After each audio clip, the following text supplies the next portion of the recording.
Bonjour, dans cette vidéo je vais vous expliquer comment introduire une déclaration à la TVA sur Intervat. Donc Intervat c'est le site des finances belges pour introduire la TVA.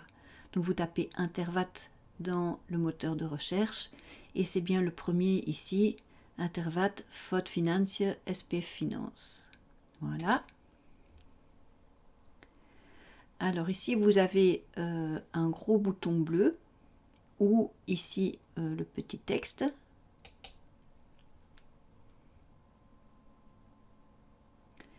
Et vous arrivez à la page pour vous enregistrer. Deux possibilités, enfin il y en a plusieurs mais je vous en présente deux. Il y a avec une carte d'identité électronique ou via It's Me. Alors vous pouvez aussi, parce que par défaut il se met en anglais, mais enfin ça dépend un petit peu, mais vous pouvez le mettre ici en français. Et donc nous dans notre cas on va s'identifier avec une carte e-ID. Donc il faut connecter le lecteur, il faut insérer la carte. Vous avez entendu le tididit. Attendez bien que le petit LED passe du rouge au vert. Et puis quand vous avez fini, voilà, quand c'est bien vert, vous appuyez sur s'identifier. Donc carte à puce, ok. Voilà. Alors ensuite, vous allez sélectionner la personne qui est concernée. Et vous allez mettre le code PIN de la carte d'identité.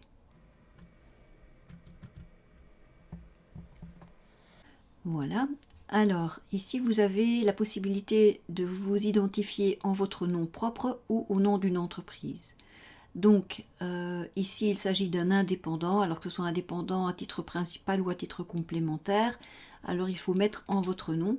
Si maintenant, vous agissez au nom d'une ASBL ou d'une autre entreprise, ben là, vous mettez au nom d'une entreprise. Continuez.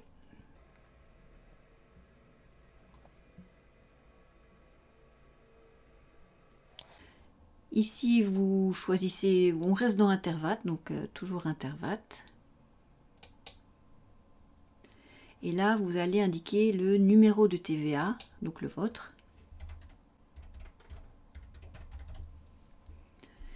Et le type de déclaration, donc il s'agit d'une déclaration périodique.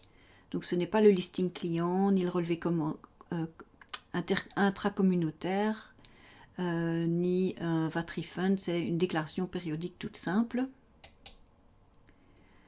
Alors ici on va enlever l'écran avertissement avec la petite croix.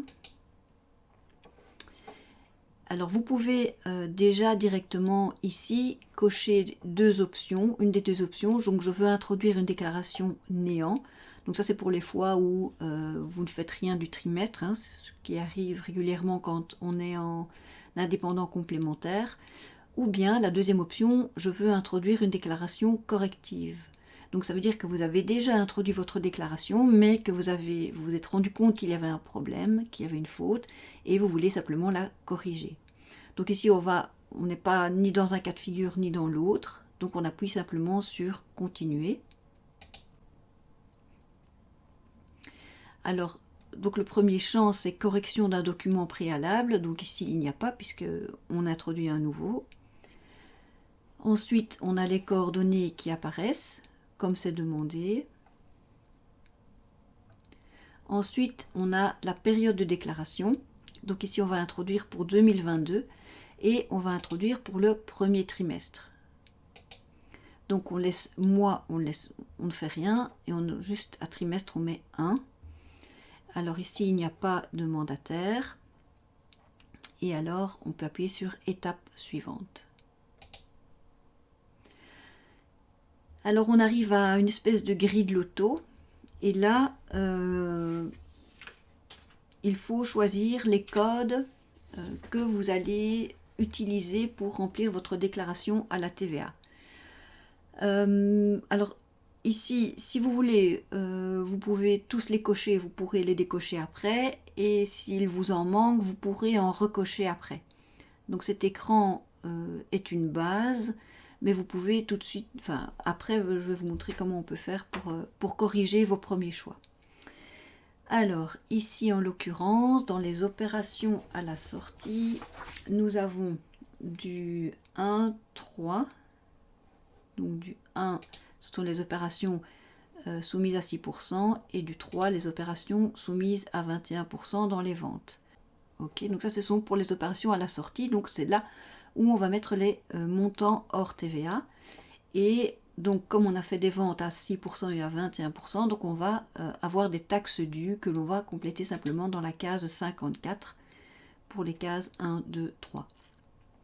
Alors au niveau des entrées, donc ici on a du 81, 82, donc des marchandises et des services et biens divers. Et évidemment, on a de la TVA déductible. Alors, dans notre cas, on va avoir plus de TVA à payer que de TVA à récupérer. Donc, c'est une somme due à l'État. Donc, taxe due à l'État. Je vais donc cocher la case 71. Quand j'ai fini, je confirme.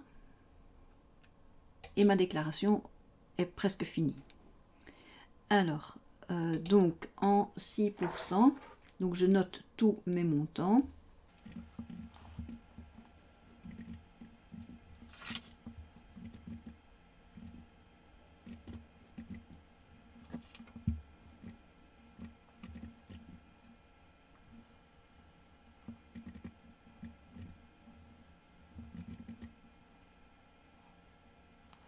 Alors, quand j'ai fini d'encoder tous mes montants, on voit ici que on a une petite poubelle.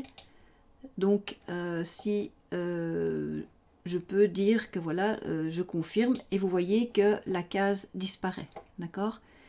Et là, évidemment, c'est embêtant. Donc, je peux sélectionner des grilles à remplir. Donc, je peux ici revenir pour en sélectionner. Donc, j'avais effacé le 71, je le remets. Et puis, je vais le rajouter. Voilà. Alors, dans l'encodage des chiffres, pensez bien qu'on est en euros. Et donc, n'oubliez pas les 2 chiffres après la virgule. Donc, même si vous avez facturé un montant rond de 100 €, il va falloir encoder 100,00. Sinon, il ne le prendra pas. Alors, on arrive ici à un écran prorata. Dans notre cas, on n'est pas concerné. Et dans le dernier pavé, on a ici pas de clients à reprendre sur le listing client. Donc ça, c'est une case qu'il va falloir cocher, par exemple, quand vous faites l'avant-dernière déclaration de l'année. Donc quand vous rentrez votre déclaration, non, pardon, la dernière. Quand vous rentrez votre dernière déclaration, donc par exemple au 20 janvier, et que vous savez que vous n'avez pas facturé de clients professionnels à plus de 250 €, vous pouvez cocher cette case. Ça vous évite de devoir rendre un listing client néant et de devoir peut-être l'oublier au mois de mars. Alors, demande de restitution, là, vous le cochez dans le cas où l'État vous doit de l'argent. Sinon, ils le gardent sur leur compte et voilà. Et alors, les demandes de formulaires de paiement, ça c'est si jamais vous avez besoin de formulaires de paiement, mais c'est de moins en moins usité. Donc, étape suivante. Vous pouvez éventuellement leur mettre un petit commentaire. Et puis alors, vous avez la validation des données. Donc ici, aucune erreur n'est détectée. Et ici, il suffit d'appuyer, signer et soumettre. Et voilà. Alors, pour bien être sûr que votre déclaration est envoyée, vous voyez qu'ici, dans mes envois, vous avez une ligne qui est apparue. Vous voyez, le 20/4/2022. Et vous pouvez ici, en appuyant sur le petit PDF, vous pouvez télécharger votre accusé de réception.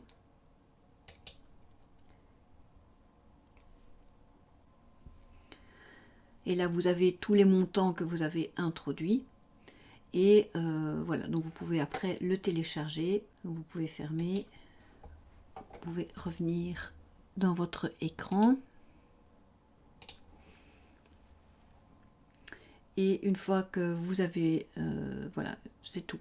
Donc une fois que vous avez fini, vous pouvez simplement sortir du système.